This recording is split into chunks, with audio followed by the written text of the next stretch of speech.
Where can I study a B-Psych equivalent? What is psychometry and what do psychometrists do? Does it make sense to study psychology overseas?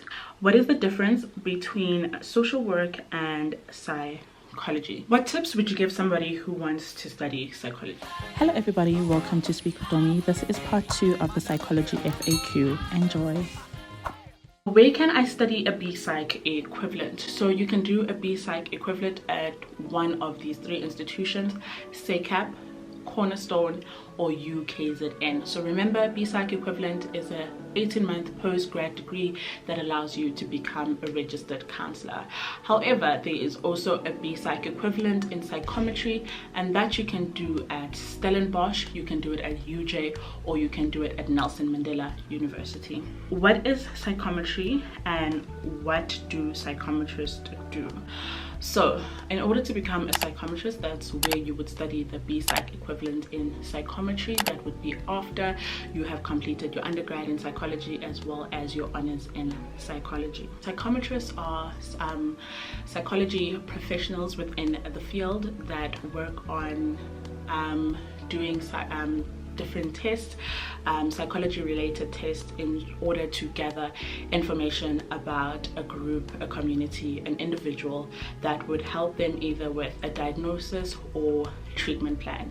So that's basically what you focus on as a psychometrist, and that is your scope of work. A lot of psychometrists work hand in hand with clinical psychologists or counseling psychologists in order to provide those various tests.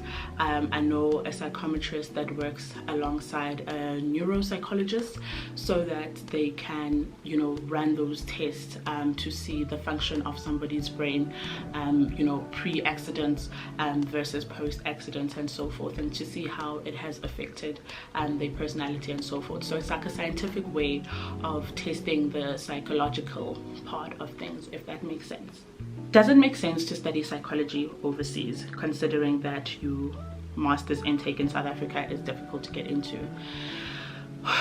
This one is another difficult question to answer, simply because psychology is context-based. So in South Africa, you are trained to be able to help people of different ethnicities, different cultures and so forth, because we have such a diverse array of cultures, religions, beliefs and so forth. So from that point of view, when you study it somewhere else, they might be limited when it comes to that. So for example, in Australia, yes, they might teach on diversity and so forth, but the most ethnic group and the biggest ethnic group besides people that have immigrated there are maybe the Aboriginals that are there, that have, continued in their heritage while still living in Australia. Whereas in South Africa, you look to your left, you look to your right, you are in interaction with somebody of a different culture, race or belief almost on a daily basis.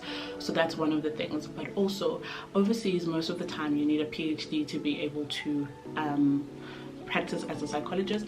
So depending on where you study, you might need a PhD to be able to practice, so that keep that in mind. So that's more years. So if you do not have like maybe a scholarship that pays for your studies and so forth, another problem might be the fact that you might need to have that amount of money to study overseas. And I mean, if the rand is not bothering you in Cyril's economy, then definitely go for it. But also, please do consider the fact of whether you want to come back and practice here or not. So there are measures in place when it comes to the HPCSA, and you'll have to do an individual application to them in order to be able to practice here. And a lot of the time they might want to monitor or supervise the level of your work, even if you were like proper qualified overseas for you to come and practice in South Africa. They might want to monitor you and tell you that you have to do ComServe. Now the problem with ComServe is that there is placing limitations once again within South Africa. So you might find yourself in a position where they've given all the ComServe placements to people that have studied in South Africa, and you find yourself unable to work. So definitely ask yourself, where is it that you want to work? How long are you willing to study? Also, how much money do you have? And then decide what would be best for you or not. What is the difference between social work and psychology? Yeah, so here there's overlaps as well, because I learned recently that so social workers as well can open private practice, but I think with social work, one of the biggest differences is the amount of work that is government based that you would do. So yeah, so social work has a huge social component where the focus is not only on the individual, and most of the time not on the individual, but rather the environment that they're in. So for example, now in the hospital that I'm working, we as counselors, yes, we give that one-on-one support for the individual, whereas a social worker might work out where to place. If a person is without a home to stay in, then they would try work out a situation where they can have a permanent place of residence or a temporary place of residence, or moving children from maybe an abusive space and putting them in a place of safety and so forth. So there is a huge social component when it comes to social work. The perspectives are different. So psychology is most of the time very individual based, whereas social work, you hear it in the word, is very social environment based, and there is a huge government element to social work. What tips would you give somebody who wants to study psychology? I think an answer that I've heard a lot of people say or give to various other questions: know your why, know why it is that you're doing it, and number two, definitely do not do it for the money. Like I said, there are better and quicker ways of making money, i.e. marrying rich. But yeah, but also be somebody who is willing to learn, be willing to unlearn, be willing to interrogate parts of yourself that you never questioned, and also be willing to deal with your own stuff. We've all gone through or will go through something, or something that we just thought was a normal way of life, and then later on you realize that, oh, actually there's more to this than I actually ever imagined. So I think just be open-minded when it comes to that. And last but not least, I think it is definitely important to be willing to put some of your biases aside, so that you can help the person that is in front of you. So if you have rigid biases, I wouldn't suggest that you get into psychology, because this space will want you and expect from you to sometimes put those aside in order to be able to assist the person that's in front of you, so that they are helped at the end of the day. Because when you enter a room or a space with somebody, it becomes less about you and what you believe, and more about what the person wants and believes and wants to do. And sometimes you're in a position where you're like, okay, I would not have done that. It's not about you, it's still about the client choosing what they want to do, whether you agree with it or not, or sometimes even coming back after they've done something that you would not have agreed with. And like I said, it is not about you. So that's definitely I guess my bit of advice that I would give to somebody who wants to study psychology. Can one do masters part-time? No, masters is full-time. So your undergrad and your honors, you can definitely do part-time, and institutions offer that. However, when it comes to your masters has to be full-time, and that's what makes it difficult, because if you're already working at that point in time, do you leave your job? If you leave your job, where do the finances to study masters come from? So yeah, it's quite tricky. Another question that I often get asked is if there are bursaries that are available for, you know, studying psychology. Undergrad, I know NAFSAS does pay. I was told or was informed about the fact that NAFSAS does not pay for honors, so that's also where people might find difficulty in terms of finding funding for that. And if you go to private institutions, there are like little to maybe even close to no bursaries that would pay private institution fees, because you're literally paying anything between 80 and anything between 70 and 100,000 rand. So that is a lot of money. However, I have been doing a bit of my research, and I came across some masters, bursaries, and scholarships that I had found, whether it's by various companies. Some of the conditions is that you must work for this company. Some of them, it's an age condition that you must be younger or older than this age. Some of them, it's a household condition to say your family must be earning less than this certain amount, and so forth. So I would definitely advise for you to Google some. I will put down in the description box a link that I use that gave me various bursaries. I cannot speak for them because I've not applied, and I've not had much experience when it comes to that, but I definitely will put the link down below, and if it's something that helps you, you can definitely go for it. Is the workload for psychology manageable if you have other commitments? So I'm assuming this person was probably wondering if they can do psychology maybe as a working mom, working parent. You have a job and maybe it's not where you want to be, and you want to pursue a career in psychology.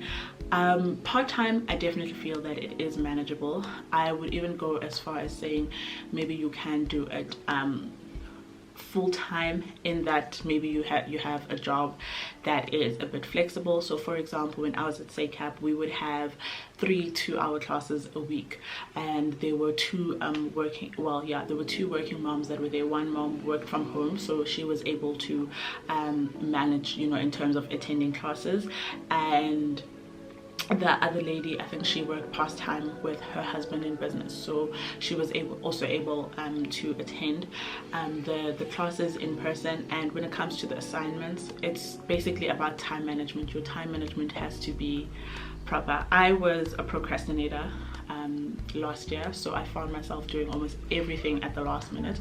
So I definitely feel if you have other commitments, it's probably not wise for you to be a hectic procrastinator like I was. But yeah, full-time, it can be manageable, but it's going to be very tight on your schedule. Part-time, you definitely can do it, but once again, you can't do masters part-time, so that's something to consider when it comes to that. Besides one-on-one sessions, what other things can a psychologist do?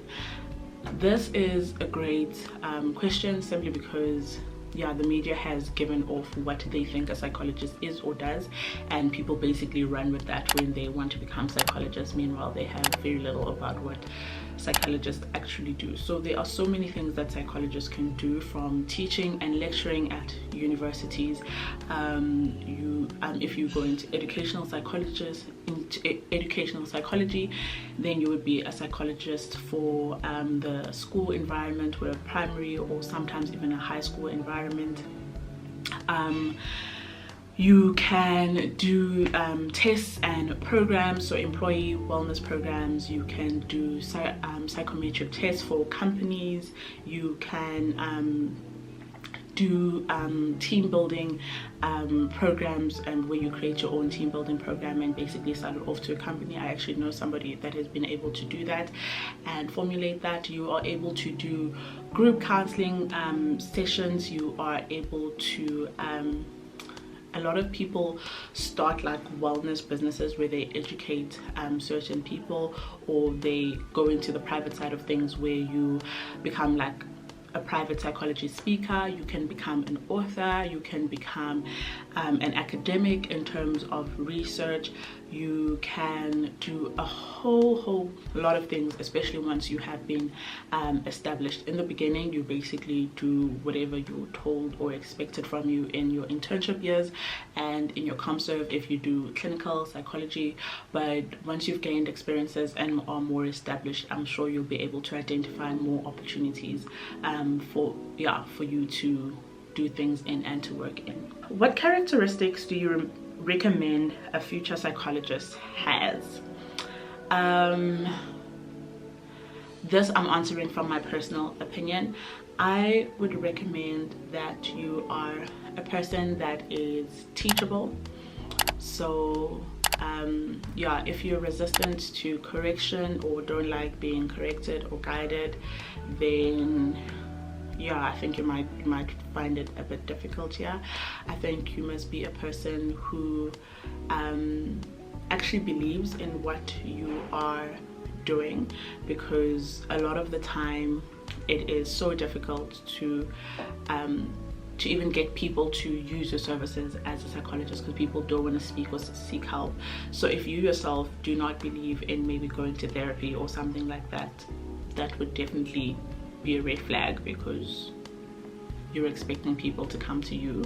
So yeah, another characteristic is definitely resilience. It is not an easy career to get into. I mentioned the other time that sometimes I come back home and I'm just like, yo, I can't exactly say I've had a good day, because you don't hear good stories the whole day. So yeah, but the good thing with resilience is that it's built over time. So if your story ends up anything like mine, just trying to be a psychologist will help you build resilience in one way or another. But yeah, and I think the other one that I really didn't know would be important was the ability to, I don't know what would the single word for this be. Actually, this is what it is. Someone who is extremely aware. Someone who is extremely aware of themselves, their experiences, the things that they have gone through, and how they come to play when you are in a counseling session or in a therapy session. That's exactly what it is.